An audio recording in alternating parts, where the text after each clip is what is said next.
Mama Annie, Sister Annie Abrams, and good evening to everybody on the Zoom call. But I'm the former president of the Arkansas State Conference of the NAACP, a life member of the NAACP, okay, and currently the vice president of the North Little Rock branch of the NAACP. Okay. Okay. Would you like for me to go on and answer the question? Yes. Thank you for joining us. Thank you for your service.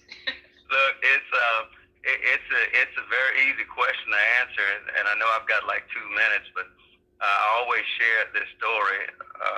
First time I met Anna Abrams, Miss Abrams, I was at a Democratic Black Caucus meeting, the first meeting I had ever attended, and Miss Abrams walked up to me and she said, "What do you want to do?" And I said, "Excuse me?" She said, "What do you want to do?" And I said, "Well, I want to be president." And her eyes got big, and the first words out of her mouth, she said, "President of these United States?" And I said, "Well, no." I said, "Well, no, ma'am, President of the NAACP." And sure enough, she gave me some encouraging words that night, and I did move on to become the president of the Arkansas State Conference, and we had a very successful tenure during that time period. But I've learned a lot over the years with Ms. Abrams and being able to understand that most important thing is service. And it just so happens tonight that I'm in my truck driving because I've been out working on a campaign. And part of my motivation for working in politics, especially with the Democratic Party, is because of the influence that Mother Abrams has had over my life. And so I appreciate and respect that teaching. Of course, Rizal, I feel honored just to be included amongst these gentlemen here, and also Sister Pat. Hey, Ms. Ward. So thank you all. But to answer your question, for those who don't know my background, I'm a transitional person. I'm originally from Philadelphia, Pennsylvania, but I've been down in the South for the last almost 25 years. But the last 18 years have been down here in Arkansas, teaching at the higher ed level. And I met a man named Dr. Milton Crenshaw a number of years ago.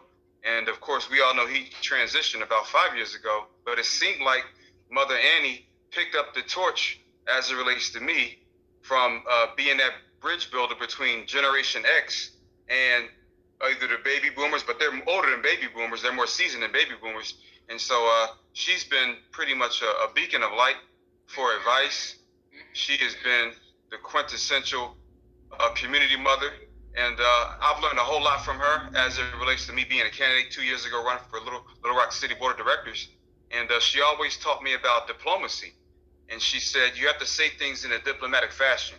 And so I learned that from her, as well as just knowing how to talk to people. You can never learn not enough, if you will. And of course, whether you're 44 or 84, you're always still in the season of learning. And that's... And so to have someone that has watched you grow and develop, make some mistakes, try to make up for those mistakes in a way that would not only be pleasing to people, but ultimately satisfying to the creator of us all is quite rewarding.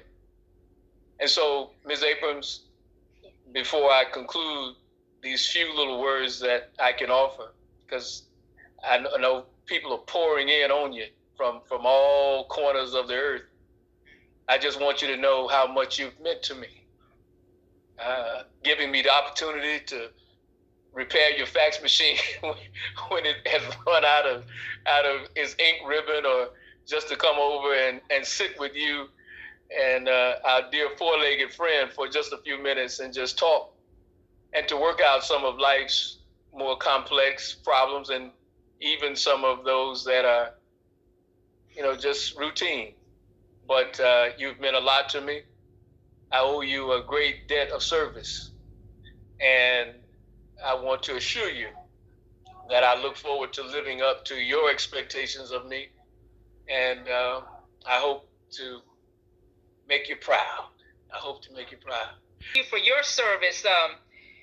Pat is the CEO and founder of Arkansas Talks. And of course, she has her weekly radio show that comes on KABF every Wednesday from 9 a.m. to 10 a.m. And we've had some deep conversations on different issues, some diverse issues in the African American community and the United States as a whole, period. And she was on last night, and we got to talking on this Zoom, and we didn't even record it. I think we were on there for literally about 2 hours and 10 minutes when everybody got finished saying what they had to say. But it was some deep conversation. It was something similar that everyone has experienced and dealt with, and that she writes on in her newsletter.